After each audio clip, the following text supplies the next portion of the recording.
Welcome to the EOB Podcast, where we talk about the weekend box office and the new openings this week. I'm Benno, and joining me is Sen Duong.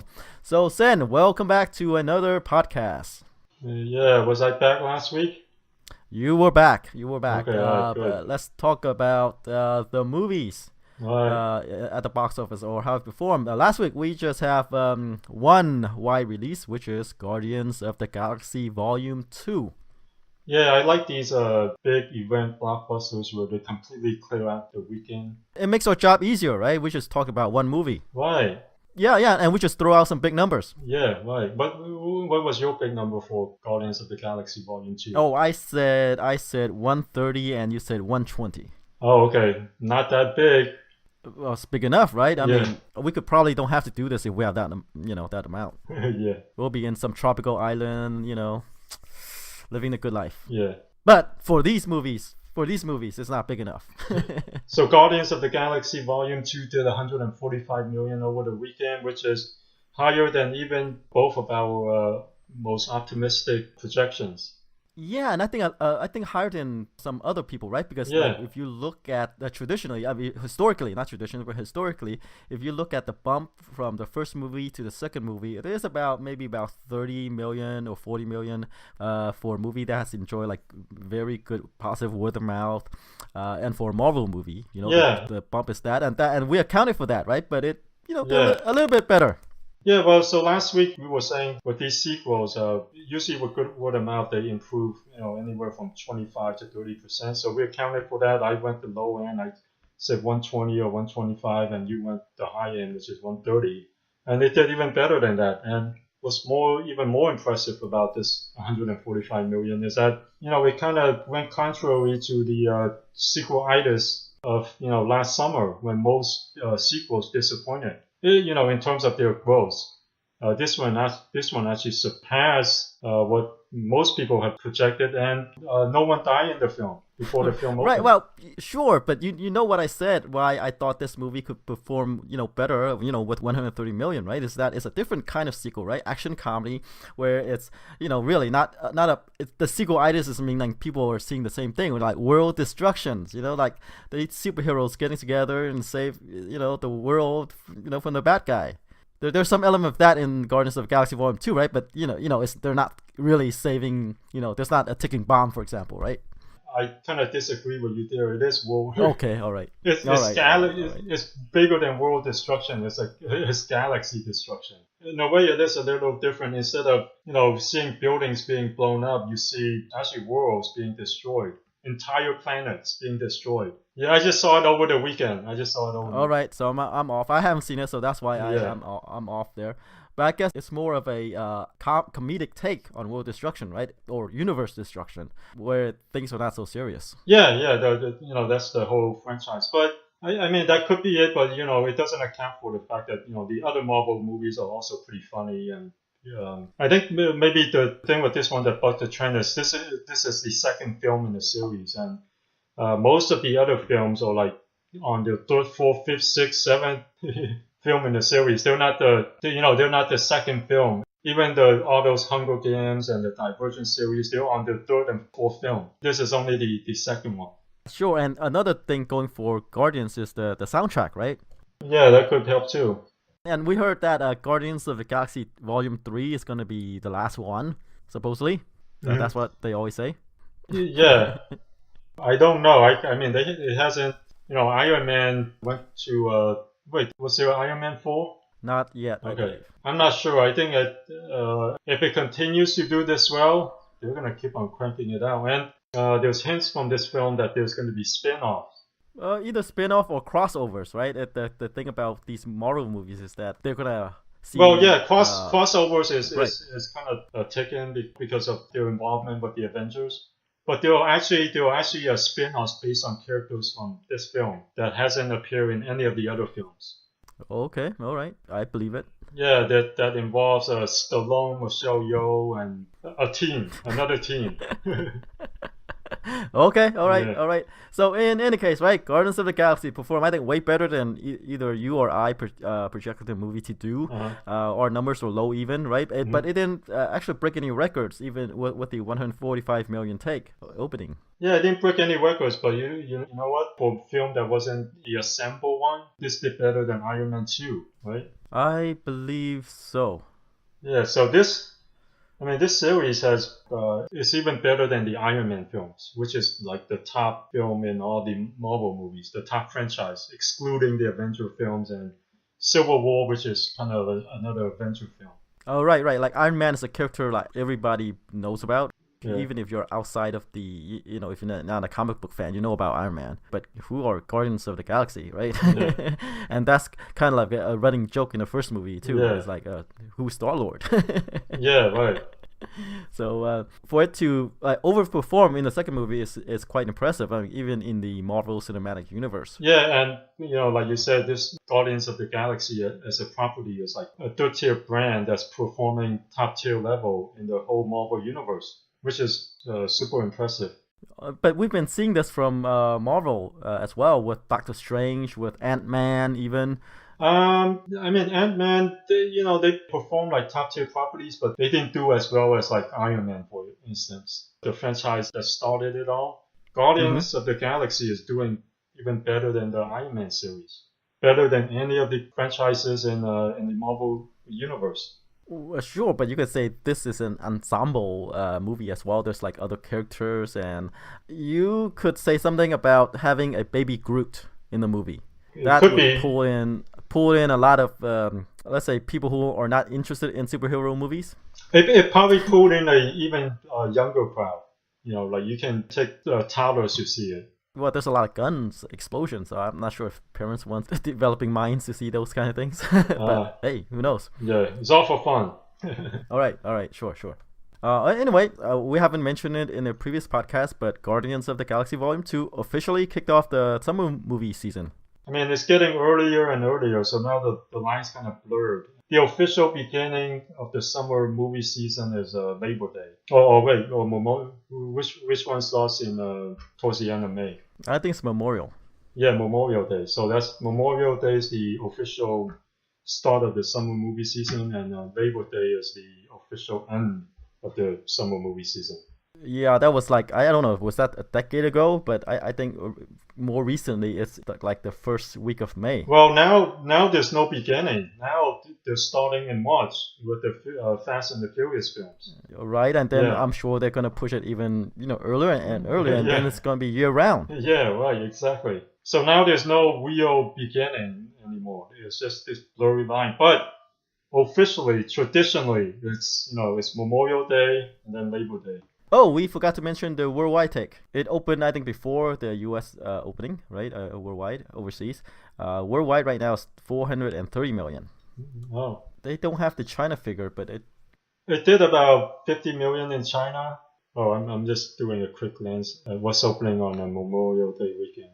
It's Pirates. sure. Yeah, sure. I'm But not really. Yeah, well, I mean, Johnny Depp, but we'll talk about that when we get to yeah, it. This Johnny right. Depp and his movies Yeah, haven't been performing well. yeah. All right. So we probably need to move on, right? Okay, all right, let's head on to number 2, which is The Fate of the Furious. Pulled in about 8.5 million. You could say it targeted the same audience as Guardians of the Galaxy, right? Mm-hmm. So it has a 57% drop off from the previous week, but it's already in its 4th week already. Yeah, Domestic gross is 207, and worldwide is about 1.1 billion. yeah. Good. I think domestically, will it be the second or third? Let's see. Right now, it is domestically. It's at the 4th right now. It's gonna pass Fast 5 to Oh, be okay, 3rd okay. soon, Fast Six is maybe it? even today. Yeah. So it looks like it's not going to pass Fast Six. Yeah, Fast 6 has a domestic gross of 238. Yeah. So it might get. It looks like it's following that trend. Like the opening is similar as Fast Six. Mm-hmm. Around 90, 97, 98 million. And it looks like this will eventually get to around 230, but not quite 239. So this looks like, it'll probably the third highest grossing of the series with Fast 7 being the anomaly. Yeah, I mean, it depends on how long they keep this in theaters, right? Yeah, that too. That too. But obviously, it won't pass Fast 7 because, hey, you know. Yeah. So there's no reason for them to keep it up that long if they don't have to. Right, right. Worldwide is already the second highest grossing by far. But it doesn't look like it's gonna reach the Furious 7 No, because 1.5 Furious billion number. 7's, you know, yeah, Is that just Paul anomaly? Walker's death. Yeah, Yeah. Paul Walker's death just threw everything off track and created Well, not huge off track. publicity for the movie. Yeah. Well, you know, I mean, it created huge publicity. Yeah, as you Yeah. said, not off track, but it created awareness for this movie that it normally wouldn't get. Right. Okay, number 3 is The Boss Baby. Pulled in about 6.1 million over the weekend. Drop off is only 34%. I guess because they target different audience from the two big movie above it. Domestic gross is 156 million, and worldwide is 434. Yeah, which is better than what I was expecting. So all in all, it's not bad for The Boss Baby. You know, the worldwide takes is nearly $500 million. Yeah. Couple more to go, right? But it's there, and for DreamWorks Animation, it's actually pretty good because they were in trouble, right? I mean, with a couple of their releases that caused them to Well, mainly it was down. mainly it was the combination of Turbo and then Penguins of Madagascar. Yeah, but they don't have a lot of leeway, right? It's just like one or two. Yeah, all you need because their movies could sink them. Yeah, because their films are so expensive. They were budgeted at 130 to 140 million, and when they're that high, all it takes is 2 or 3 of them to bomb. Luckily, the international for them did decent, but if it wasn't the international, they would have, like you said, would have been sold for pretty cheap. Right. From the looks of The Boss Baby, it doesn't look like they're using state-of-the-art animation software or, Well, I'm not sure about using state-of-the-art. What's the budget for it? Let me do a quick look. The thing is, if you look at Turbo and Penguins, both of them were in the 130, 140 million range. Okay, so according to Wikipedia, it's 125 million. Well, yeah, not surprising. That's how much their movies have been budgeted at. Yeah, but it doesn't look like 125 million. For example, like Minions is made for about 75, 80 million. Yeah, but Minions, that's their whole strategy though. They cap their budget at that amount, so people will pay a certain amount. Whereas DreamWorks has always been, they've always budgeted the films that way. I'm not sure they can do a hardline cut. Oh, they pay their animators living wages? Yeah. Well, I'm sure the other one paid them living. Yeah. I'm sure Illumination would pay them decent. Okay. They probably won't splurge on like voice actors, for instance, or maybe they do it to a back end. Could be. Let's move on to number 4. Surprisingly, it's How to Be a Land Lover. This is the movie that kind of surprised us, right? Last week. Right. It pulled in 5.2 million, experienced a 57% drop off from previous week. So far, it made 20 million. Yeah, not bad for a not really limited, but for a film that's targeted towards a certain audience. Sure, we were both saying it could open to 1 million. Yeah, right. And they did 20. And it opened to like 13 or whatever, right? Oh, it opened to 12. Which is a lot. Based on our 1 million figure, and it continued to hold on well. Even though we experienced a 57% drop off, we expected this movie to drop huge because it's targeted toward the Latino group. Yeah, who tend to rush out to watch movies. Yeah, we weren't accounting for this group and say who's this movie targeted toward. Well, we know, right? This movie stars Eugenio Derbez, Salma Hayek, Rob Lowe, Christian Bale, Raquel Welch, and Derbez, the guy who did that movie Instructions Not Included, right? That was a surprise hit. Right. So none more to say. A movie that came out of nowhere and surprises. Like if you get a couple more of these, it would cease to surprise us, right? It would say, hey, this guy knows what he's doing or knows his target audience. Yeah. Or there might be more of these targeting that audience, which is they're now the top minority in the U.S. now, so it's a good market to be in. It can support more Latino films. Right. Okay, moving along. Number 5, Beauty and the Beast. About 4.9 million over the weekend, but drop off. Oh, it's only 27% from previous weekend. 487 million domestic. And worldwide is at 1.2 or 1.1 billion, nearing 1.2 billion. And I'm not sure if you could cross 500 million anymore. It's slowing down a lot. Oh, it can. It definitely can. It can? Okay. Yeah, it's only about 13 million off. It's holding up really well. Okay. So it definitely can in All a right, couple all of right. weeks. Okay, so still has a chance to cross 500 billion. I'm getting, sweating right there. 500 Saying, million. Yeah, 500 million. Yeah. I'm getting sweaty, saying, oh, okay, and one of our projections might be off. But it's getting close. Yeah. Okay, number 6 is The Circle. That Tom Hanks Emma Watson movie about big data. It pulled in 4 million over the weekend, experienced about 56% drop off from the previous week. Domestic so far is 15.7 million. At a budget of 18 million, they'll probably make money either do international or home video. It seems like they know that this film has a limited audience, even though it was based on a best-selling book. So Yeah, that's the thing. Is like my question is like, how could they get Tom Hanks and Emma Watson to be in the movie? And for cheap. Yeah, their buddies. Maybe they're fans of the book. I don't know. Yeah, who knows? Yeah, maybe they're fans of the book. Sure. Okay, so it looks like it's not going to perform any better, right? It's gonna close out at what? Probably 25. 25-ish, which is not too bad for a film budgeted at 18 million, and not too bad for the studio since most of the films aren't super huge. That's true, and seems like it hasn't opened overseas yet, and it could do way better overseas because of the names involved. Yeah. They probably already made back their 18 million just to overseas licensing. Especially with Tom Hanks and Emma Watson. Right. Like we said, right? STX, I don't think they produce their own movies. I think it's one of these outfits that goes out and buy territorial rights to these movies, right? Or they could produce, I don't know. But if they just chop it up and sell it to other territories, it could probably just they could still make a profit, right? Like you say. Yeah. All right, number 7 is that Indian movie, Baahubali 2, The Conclusion. It pulled in 3.2 million over the weekend. Drop off is about 69% from the previous weekend. We expected a huge drop off. 16 million domestic so far, and one of these movies that I think the first movie did well. The second movie did even better. Yeah.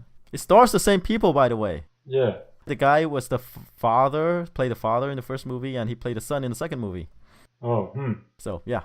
Yeah, I mean, there's the African American audience always reliable, the Indian audience always reliable, and now there might be a Latino audience that's always reliable. Right. Just need to make these movies for them. Yeah. But with these groups, right? There's always I think a cap on how much they could make. These movies could make. Yeah, if they can go beyond that, then they'll make a little bit more. But there's enough of them that they can make decent chunk of money. All right. Okay. Number 8 is Gifted. Pulled in 2 million of the weekend. Drop off's about 39%. Domestic gross right now is 19 million. It's that drama starring Chris Evans and Olivia Spencer. The reviews are okay.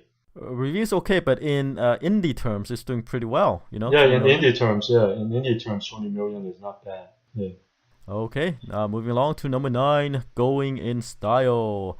Is that comedy starring a couple of old people, Michael Caine, Morgan Freeman, Alan Arkin.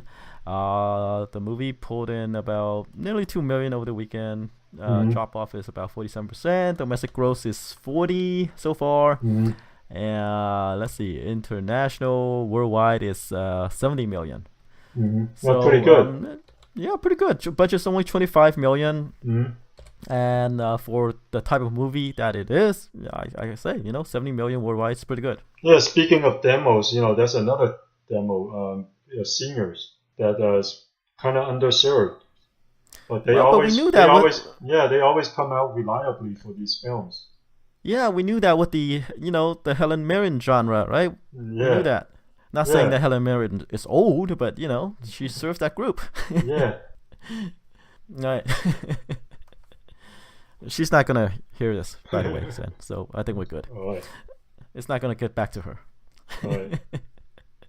Okay. At, Yeah, go ahead. at number 10, to cap everything off, Smurfs, the Lost Village, did 1.8 million over the weekend so far. It's looks like 40.6 million total at a budget of only 60 million. A huge disappointment relative to the previous films. Worldwide, it's at 171 million, which means they're still going to make a decent chunk of profit, but we might not see any more of these films. Probably not. Maybe I'm sure we will see it. Someone will resurrect this.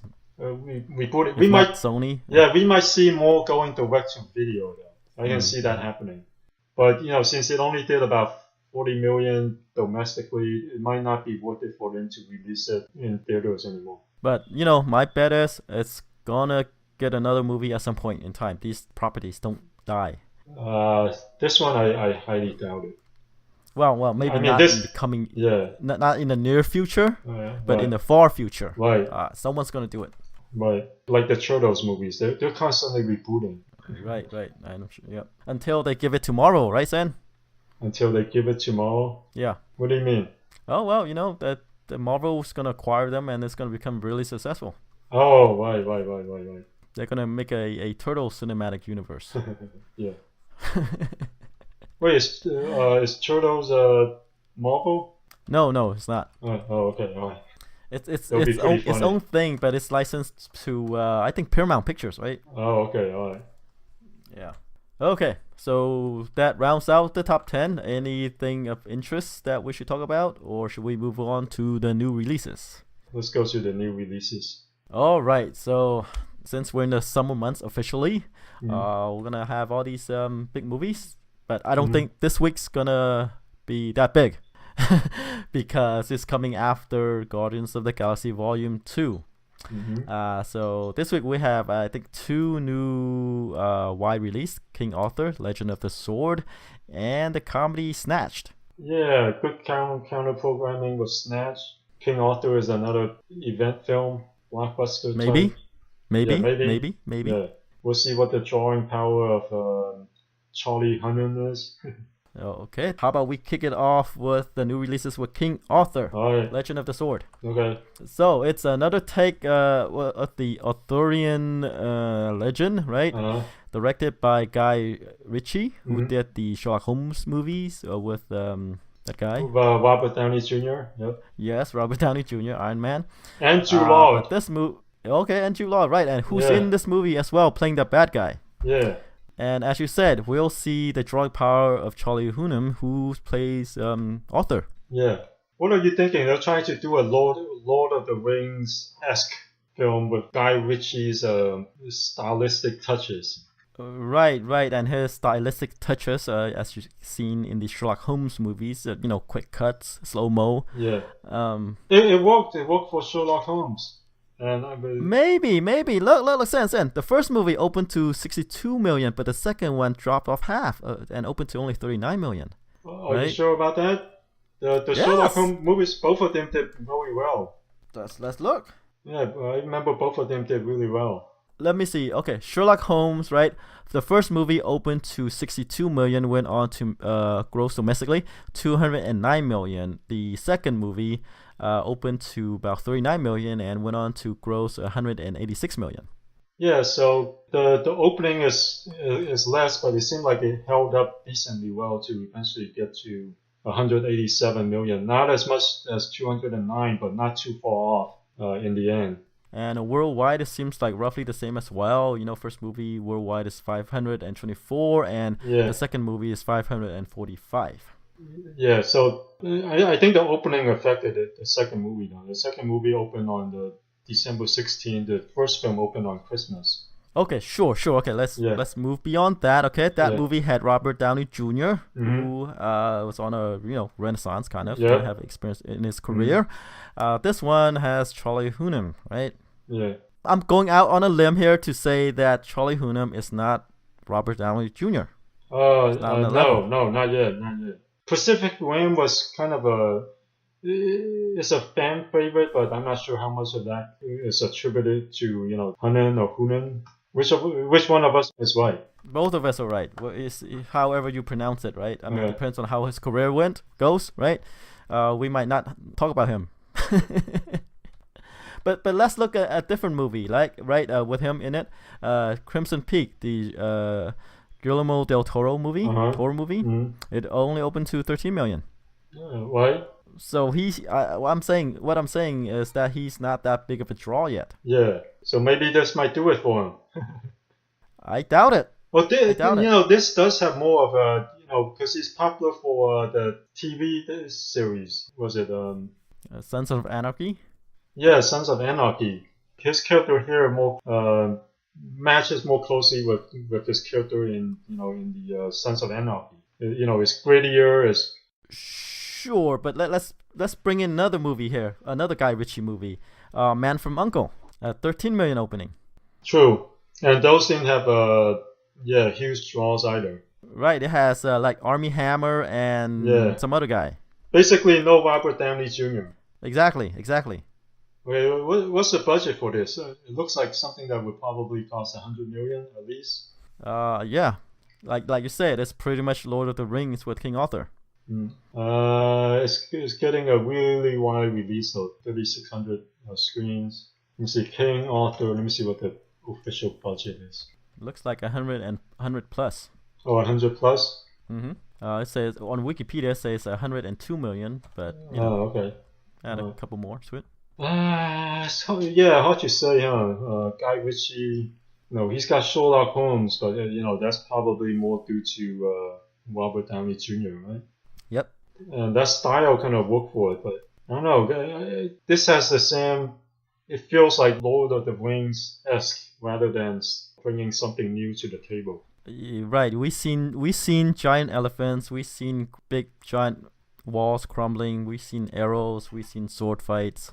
But we haven't What seen else? anyone punch like him. Okay, sure. All right, that's new. And Jude Law as the bad guy, I don't think he's He's bad that enough. menacing. He has. You're sure he has that widow peak going for him, right? But still, he's Jude Law. He's a pretty good bad guy in a couple films early in his career, though. There's the one he did with was it Tom Hanks? Like, he's an actor. He could be a pretty scary bad guy. Yeah, sure, but Those are more of the deranged bad guy. King Arthur seems like you need someone who's a little bit more intimidating than Charlie Hunnam. right, or more intimidating than Jude Law, right? Yeah. So what are you thinking? Well, I don't have high hopes for this movie. I don't see it bringing anything new to the movie. I'm going with the Man from U.N.C.L.E. opening. I'm thinking about 10 to 15 million. Oh, okay. So more of Guy Ritchie's openings without Robert Downey Jr. then. Right. I mean, I like I said, Charlie Hunnam is not that big of a draw yet, right? He's kind of like a generic white guy. Jude Law is the bad guy, so I don't think people will pay to watch him in that role. And I don't see it bringing anything new to this sword and sandal genre. Yeah, you could be right. I watched the trailer and I don't feel that excitement. Like, I gotta see this. Right, and this Guardians of the Galaxy Volume 2 in theaters. If you're looking for action, Yeah. Guardians. Plus, the new King Arthur is kind of like Thor, except for comedy. Yeah, remember the first Thor? It's about pulling that hammer. Right. So yeah, like I say, even though it's open in a lot of theaters, I could be wrong though. Right? But for me, I personally wouldn't want to watch this King Arthur movie. Yeah, I was originally thinking like 20 to 25. You know what? I'll stick with my 20 to 25 million. But you could be right. I think you're closer to the actual figure. But being that it's a summer movie, it looks closer to Sherlock Holmes and his other films. Well, it's by the same guy, director, Yeah. right? Guy Ritchie. Well, I mean, like compared to what Man from U.N.C.L.E. So since it looks closer to Sherlock Holmes, I'll up my figure just a tad, 20 to 25 million. Okay, all right. We'll see who's right. Yeah, and we'll see if Charlie Hunnam. You know what? Why don't I just YouTube it? Haven't been watching my Entertainment Weekly. I mean, Entertainment Tonight. It's Hunnam. Right. It's Hunnam. Hunnam. I think it's Hunnam. That's how much research we do for these. That's the best thing, right? We wing it. Yeah. It's live. It's real. It's not scripted. Right. So we'll see if Charlie Hunnam can open a film. All right. We said that with Armie Hammer and who's the other guy? Well, but he's. From Pacific Rim, he did play a very generic kind of action star guy, but this looks a little bit closer to a more interesting, action guy. Not as generic as Armie Hammer or Henry Cavill. Yeah, or Henry Cavill. Because it is closer to his character, in Sons of Anarchy. That character is not generic at all. Oh, sure, but I have to say that Sons of Anarchy is on cable. Yeah. So as we know, it might not bring out the same group as the people who watch these TV shows. Sure. Yeah. All right, let's move on to Snatch, the comedy by Jonathan Levine, starring Amy Schumer and Goldie Hawn. And what did Jonathan Levine did in the past? Well, he did 50-50, Warm Bodies, All the Boys Love Mandy Lane the night before. So a bunch of comedies. In terms of box office, kind of middle of the road type. Right, but those are kind of well regarded, right? Yeah. It's 50-50, that cancer comedy with Joseph Gordon-Levitt. Yeah. Pretty well reviewed. All the well Boys reviewed. Love Mandy Lane got a delayed release. I'm not sure if it's even released yet here. And Warm Bodies, that zombie movie. Yeah. With Nicholas Hoult and Teresa Palmer. Right. So, in terms of box office, it's kind of middle of the road type. Right. He's not that big blockbuster director yet, but he did some well-regarded low-budget movies. Yeah. His films tend to be pretty well-reviewed. So he tends to make decent movies. Right. Okay, so Amy Schumer just got dumped, plays a woman who got dumped, right, by her boyfriend, and to get over it, I guess they decided to go, her and her mom, played by Goldie Hawn, decided to go on a trip to South America, or one of these, countries in a unstable country in the South Hemisphere. And they got kidnapped and escaped and trying to make it back. I mean, the trailer didn't impress me. It looks like a very generic action comedy. But Amy Schumer did really well with Trainwreck, right? Yep, Trainwreck had a $30 million opening. And, this is the second film that I think she also wrote Trainwreck. So she wrote this too, right? Or did she not? Or was it just her idea? No, she didn't. Maybe. It's written by Kathy Dippold. Okay. I read there was something that came out for her. Maybe an idea of hers or something like that. Right. And this is her second film coming out of Trainwreck. I don't know. It looks very generic though. That's the only problem. Well, to me, it looks quite funny, and I think a good counter programming to what's in theaters. It's one of these female comedies that's. And it's also opening on Mother's Day. I forgot about that. Yes. The mother-daughter, right? They're having fun together, bonding experience. Even though, they're trying to escape from killers, out to get them, kidnappers. Right. Talking about woman stuff, and I think it goes along with the trend, recently about these woman comedies. I think the market is expanding. Yeah. And it's gonna open well. Yeah. Women doing naughty things. Right. Except this one doesn't seem that naughty. Yeah, but it's not naughty thing, but still, an action comedy with women. Right. What are you thinking? I'm thinking it's gonna probably open in the 25 to 30 million range. It is Mother's Day though, huh? Mm-hmm. I'll go on the lower end, 20 million. 15 to 20. Okay, 15 to 20. Okay, so that's it for this week. We have King Arthur and Snatch in the mix for the box office. We'll see if Amy Schumer can extend her box office streak with Snatch. Yeah, I think so because woman comedy that's focused on women, it's on the rise. Yeah, and we'll see if Charlie Hunnam can finally open a movie. Pacific Rim did decent, but people didn't watch Pacific Rim because of him, or I don't think he made that much of an impression. The robots, the robots were the stars of that film. So this one, he's the face of it. If this opens halfway decent, then maybe he does have a draw.